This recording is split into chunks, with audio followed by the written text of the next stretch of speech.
Good morning, board members. Welcome to the April 4th, 2024 investment meeting of the Teachers Retirement Board. We're going to call the roll. Kevin Liu, Mayor's Office. Person. Thomas Brown. Here. Good morning, Ed. Corinne Applin. Here. We're getting married in June and haven't learned our finances yet. Is it something we should be getting now to better prepare? Allison Hirsch. Present on behalf of Controller Bradlander. David Kazansky. Present. Victoria Lee. Here. Mr. Chair, we have a quorum. Thank you. Thank you, Ed. Good morning, everybody. First agenda on the item would be the Passport Funds February 2024 performance review. And Robiton, Amanda, Mike, all yours. Thank you. Okay, just.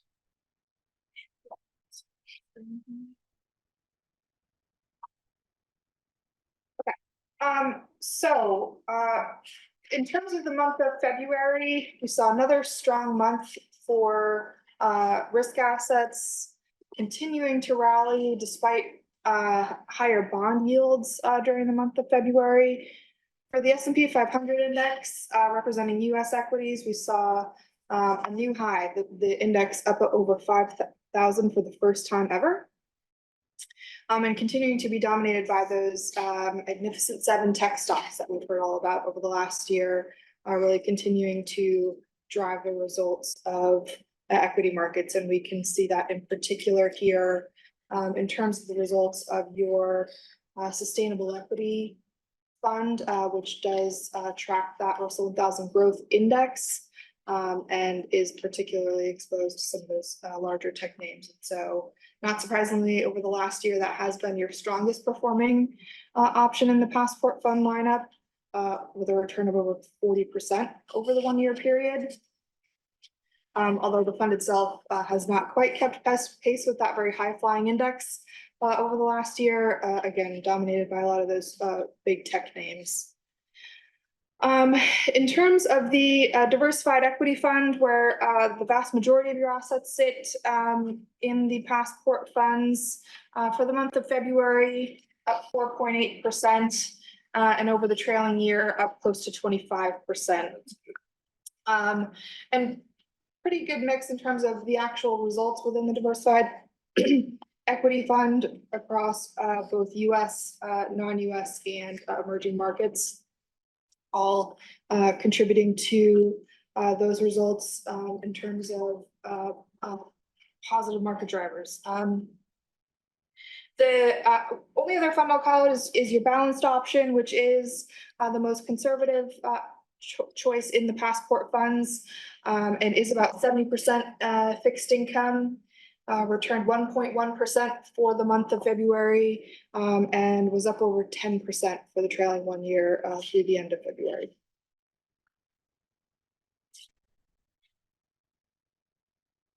Any questions on February? If not, we can flip over to March numbers.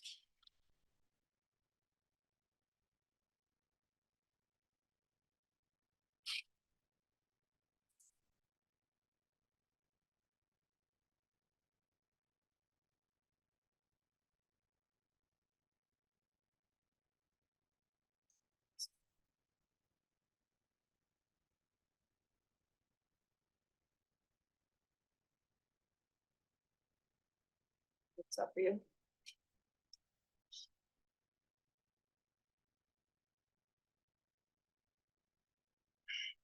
My screen is frozen. Do you want to just Not connected to this. okay?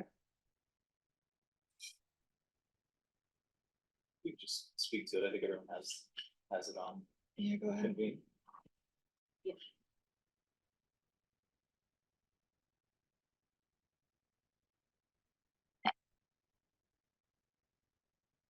Okay, so sorry, we're having a little bit of a technical issue, but I'll just speak to the report that everyone should have access to in the board packet. March was another very positive month in terms of performance across equity markets. The US equity market as a whole, as measured by the Russell 3000 index, was up over 3%.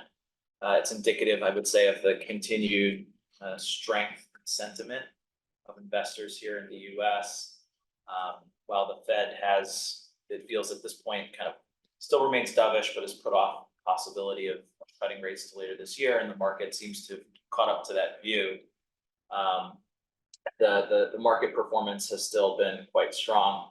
I noted US equities up over 3%. If you're looking outside the US, developed markets also up over 3%, and emerging markets not quite keeping pace, but still up nearly 2.5%. So it's a very strong month again on the tail of a strong start to the year. Calendar year to date, the US market through March end is still up just about 10%.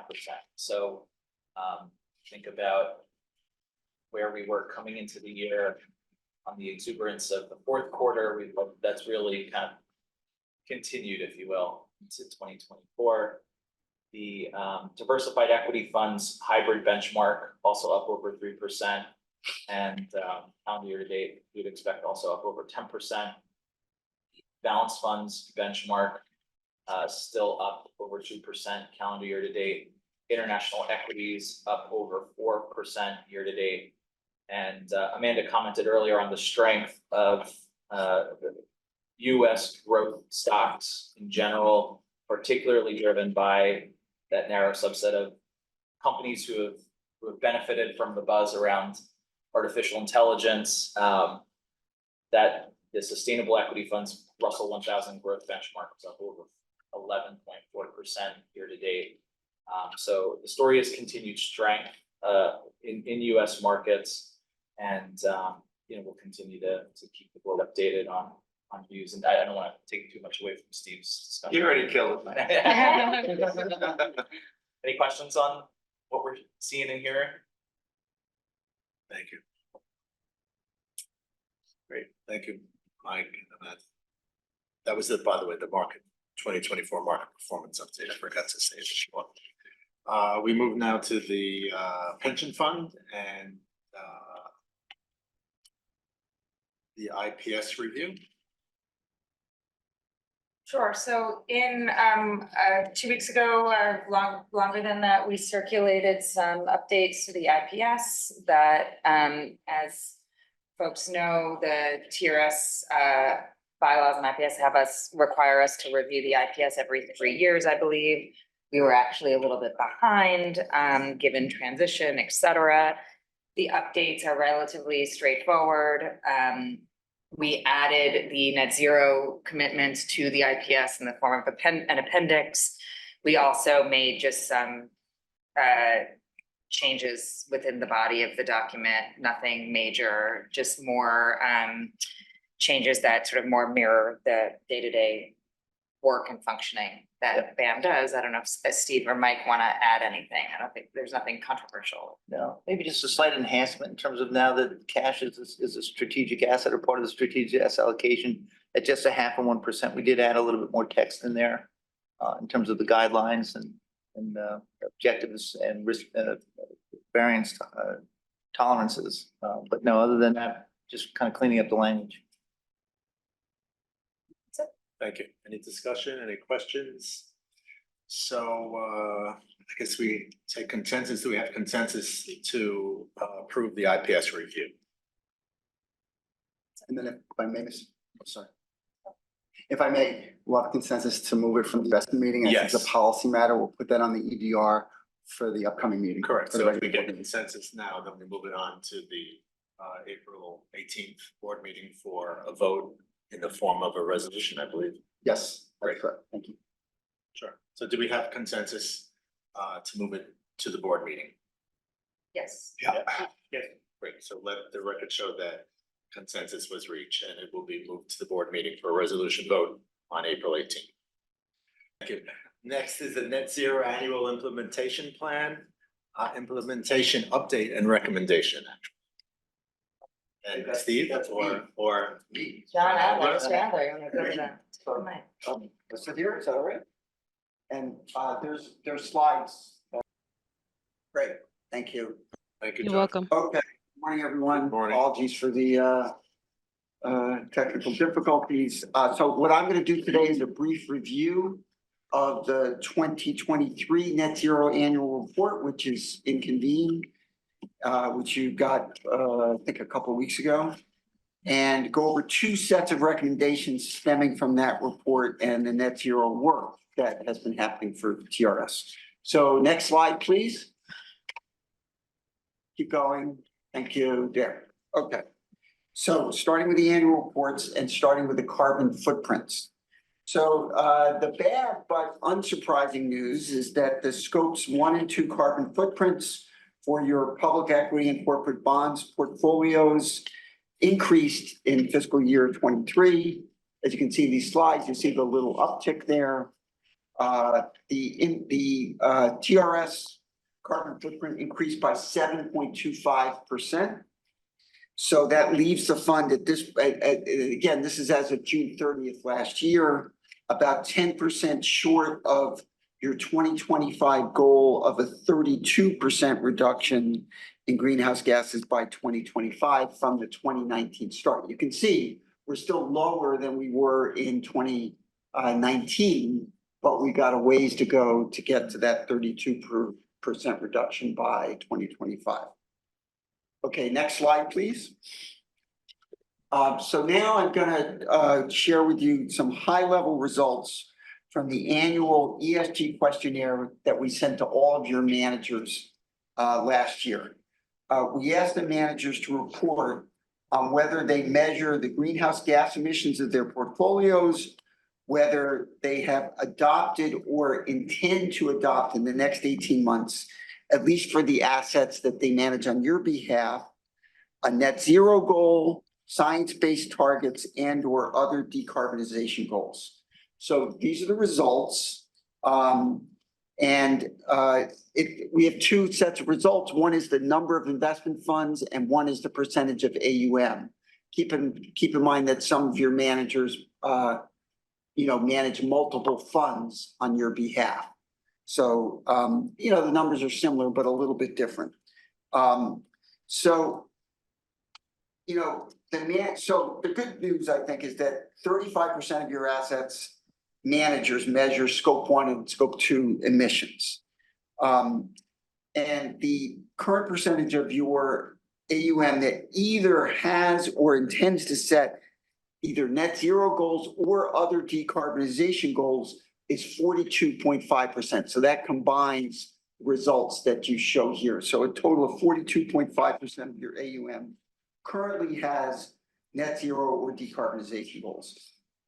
Now, the board's expectation is that all of your public markets managers will adopt net zero goals by 2025, and your private markets managers beginning in 2026.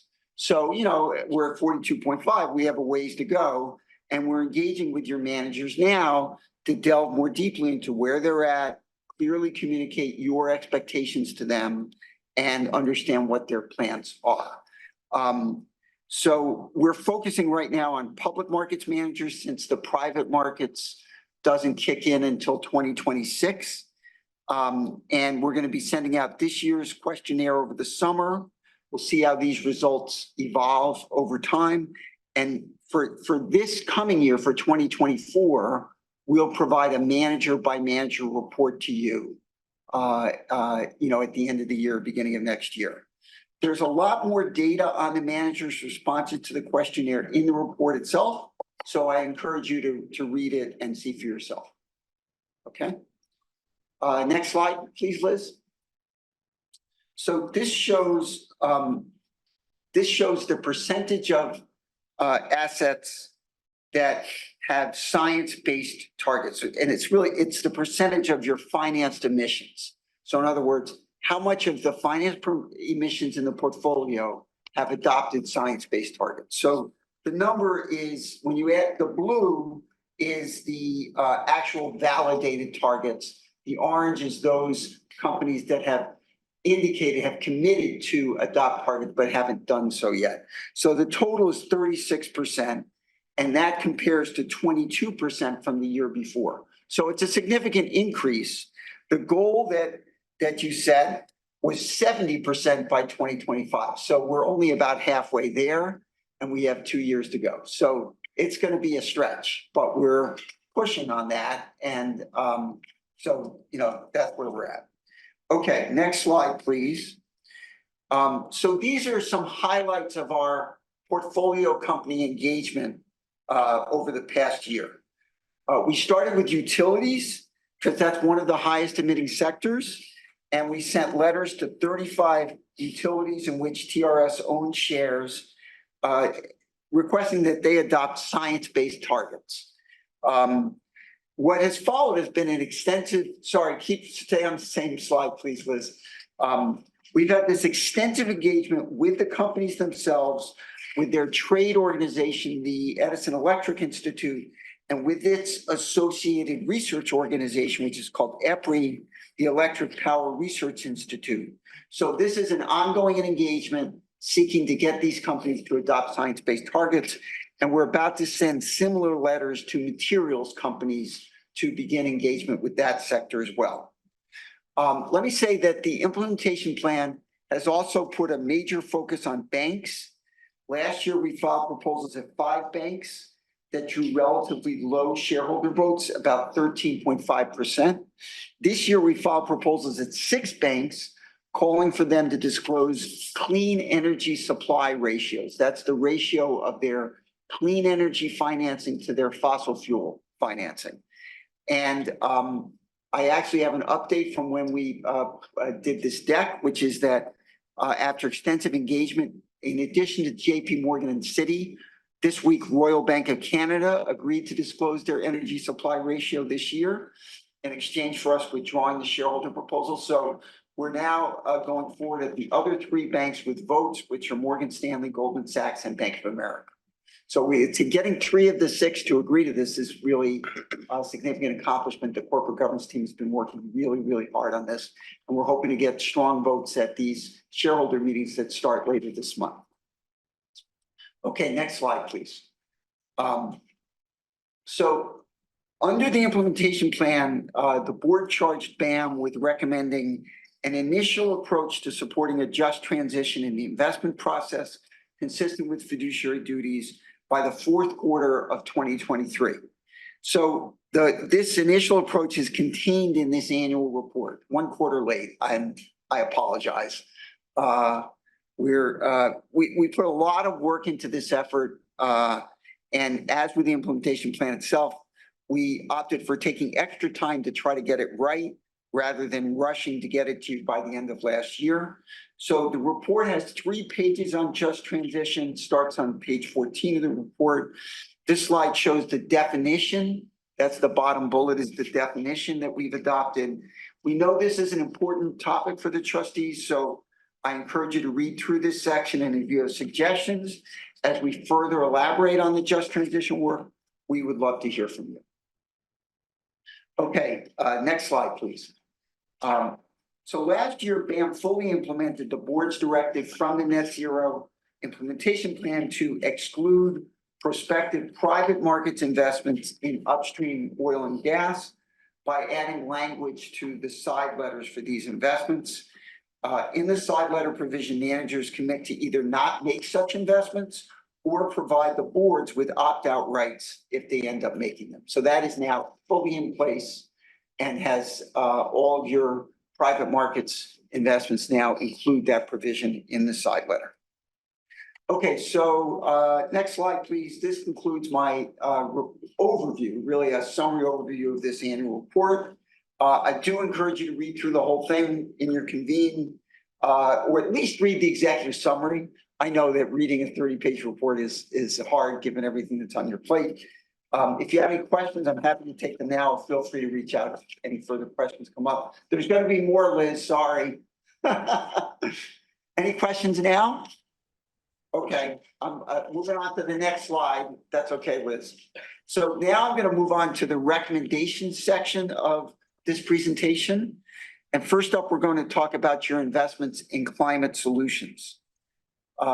Next slide, perfect, okay. So we have an interim update on your exposures to climate solutions as of the end of calendar year 2023. And we're also going to propose new 2030 targets that are based on your updated strategic asset allocations and capital markets assumptions, updated actuarial projections for the system's assets under management. And then we continue to use the same compounded annual growth rate that we use to generate the 2025 and 2035 targets when you adopted them in 2021. So next slide, please. So the current exposure in the really the second column is 4.4 billion, which already exceeds your 2025 goal, which was 4.2 billion, right? So here at the end of calendar year 23, you've already exceeded your 2025 goal. And you can see across the 5 systems, the exposure is 11.4 billion and the 2025 goal was 11 billion. So, and let me just point out that this interim number. You can sit either here or on the other side, but not inside the boardroom yet. Yeah, Liz? Liz, you're not muted. sorry. That's right. Thank you. So I just want to point out that this interim number, this 4.4 billion, that does not include updated private equity, alternative credit, or real estate numbers because they're not available yet. We'll get them to you hopefully by the end of the second quarter for the year end 2023. So given the levels you're at now, we're proposing that you set new 2030 targets. When the board set the goals in 2021, what you did is you set 2025 interim targets and 2035 goals. So the 2035 goals were 19 billion for TRS, and that's 50 billion. That equates to 50 billion across the 5 systems. You did not set 2030 targets at that time.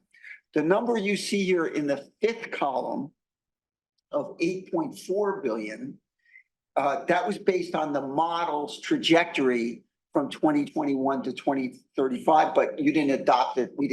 Nobody asked us to adopt it, asked you to adopt it as a goal.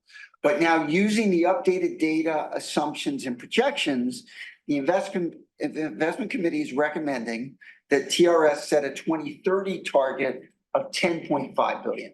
So we think that's what you can achieve.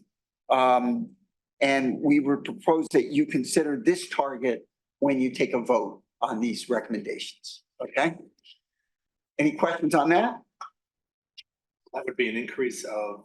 So it is an increase from what the, would be from Original. 8.2 to 10.5, which we think your trajectory that you're on now, because you're already here at the end of 23, you're above your 2025 goal that we set. We've been able to get greater exposure to climate solutions than we thought was possible when we set these goals 3 years ago. The 19 billion in 2035 doesn't change. That doesn't change, exactly. I understand. We don't feel confident enough yet that we think that that goal should get increased. Okay, does that sound good, Tom? I mean, does that sound, yep, any other questions? Clarified. Clarify. Thank you. Thanks. Okay. All right, let's move on to the next slide, please, Liz. So now we're going to move on to the memo and convene that recommends that you join 3 climate organizations: the Net Zero Asset Owners Alliance, the Institutional Investors Group on Climate Change, and GRESB. And I'll go over the high-level rationale for each of these recommendations, starting with the first one, the NZAOA. So this is a membership organization where the Controller's Office, on behalf of the systems that join, would participate on committees and in membership meetings. We think that NZAOA will help with collaboration among like-minded asset owners around the world and will be particularly helpful in speaking with the united voice with asset managers. So given the anti-ESG pressure on asset managers that we've all read about in the news and seen, and the fact that in NZAOA, we believe that asset owners can speak collaboratively with one voice, it will be particularly valuable in this environment. And one of the factors I would point out is the way that 4 of your managers pulled out of Climate Action 100 in earlier this year. That's BlackRock, State Street, PIMCO, and JP Morgan Asset Management. They withdrew from Climate Action 100. They all claim that they're going to be continuing to engage on climate with their portfolio companies. But, you know, we want to make sure that that is in fact happening. We're doing individual engagement with them, but we think doing collective engagement through this NZOA will also be extremely helpful because we're more powerful when it's not just New York City or the teachers' retirement system talking by ourselves. We're more powerful when we collaborate with partners. So that's the main rationale for NZAOA. I will point out that the bottom bullet here, if we join NZOA, we have to consider adopting a position not just on upstream, which we already have, upstream oil and gas, but midstream and downstream within 12 months, or provide an explanation for not adopting such a position. We've talked about this extensively internally in BAM, and we will definitely, you know, again, if you join, we'll definitely consider a position and bring you a recommendation, but we're not committing to adopting any position on downstream or midstream oil and gas.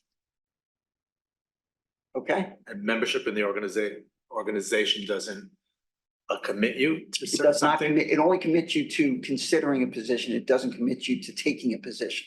That's correct. They allow all their member organizations to take the positions as they see fit, consistent with their fiduciary duty, and it's very explicit. This is all laid out in the memo in detail, because we did do a deep dive on this. Okay, Tom? Thank you. Okay, so I'm gonna move on to the next group, which is called the IIGCC, Institutional Investors Group on Climate Change. This is over 400 asset owners. It's based in Europe. It is more of a policy group that provides technical support, research, and advocacy resources for its members. Our team has sort of sampled these resources and found them to be extremely valuable. And so we believe that IIGCC will really help us implement the goals you have established in the net zero implementation plan. It's more international than Ceres, which we continue to belong to and sort of the US version. It's also very high value, but we think that in particular with engaging with non-US companies, which are in your portfolio, that the IIGCC will really be helpful. Okay, so that's the next one. And then the last one that we're recommending is called GRESB, GRESB. It used to be the global, can you move to the next one, please, Liz? Yeah, formerly known as the Global Real Estate Sustainability Benchmark, but they just go by GRESB now. So GRESB is a reporting platform for real estate and infrastructure. It's widely known in this real asset space, but not all of our managers report on it. If you approve joining, then BAM would ask your managers to report their data to GRESB, but it wouldn't be mandatory. We're just going to ask them to do it. Some do already, others will do it if we ask them to. And then we're going to basically sort of see how that goes. It's possible, this is a rapidly evolving space. We do not have good data in private markets right now on climate or sustainability. We want to try GRESB, and then we may come back in the future with additional recommendations, either switch to a different platform or recommend that we make GRESB reporting mandatory, which some asset owners already do, but we're not there yet. So for now, we're just recommending that you join so we can access the data that managers report and ask all our managers to participate. John, excuse me, you said you were sending a questionnaire to the managers? Yes. Would you be able to share that with us? Of course, yeah. There's a Board link to it. members? There's actually a link to it in the report. So if you go on into the report that's in Convene, there is a link which will hopefully be live in that report. But if it's not, let me know and I can email it to you guys, or if you want me to just email it, I can send it to you. The questions in that report are, yes, totally available. Probably easier if you email it to them. Okay, I'll email it. Oh, Yeah. Should I send it to you, Thad, and you'll distribute it to the board? No. Okay. Yeah, Either of us. sure. Thank you. Okay.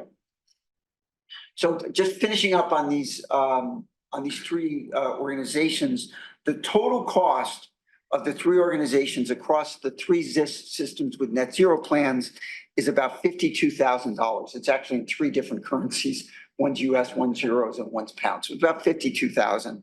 So if all three systems join, all three, then teacher share would be about 27,000 per year for the three organizations. Okay? Any questions on that? And that actually concludes my presentation. So any questions on any of this? Any questions for John? Great, thank you. Okay, thanks. Thank you for your information, a lot of information. Yeah. And your recommendations. But we would like to take some more time to review this proposal before taking action. For the record. Thank you. Thank you, John. Great, I think that's all we have, I think, for public session.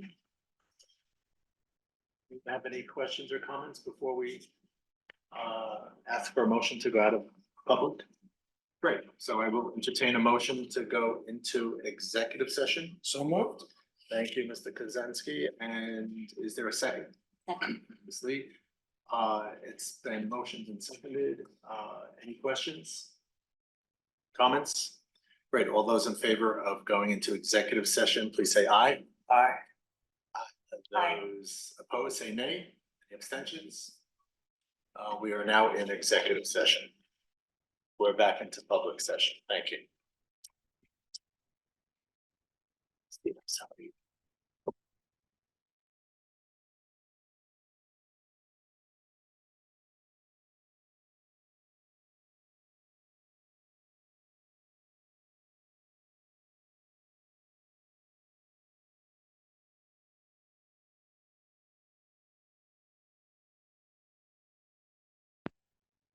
The room is muted.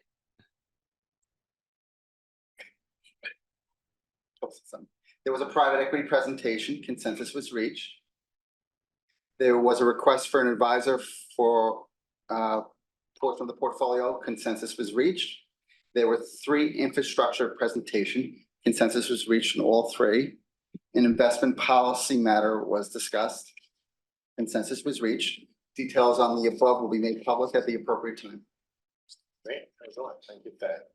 On Manuel? I think our work is done for today. Do I hear a motion to adjourn? So moved. Thank you. And is there a second? Any comments, questions? All those in favor of adjourning, please say aye. Aye. Those opposed, say nay. Any abstentions? We are adjourned. Thank you. Thank you. Coming up. We have lunch available, so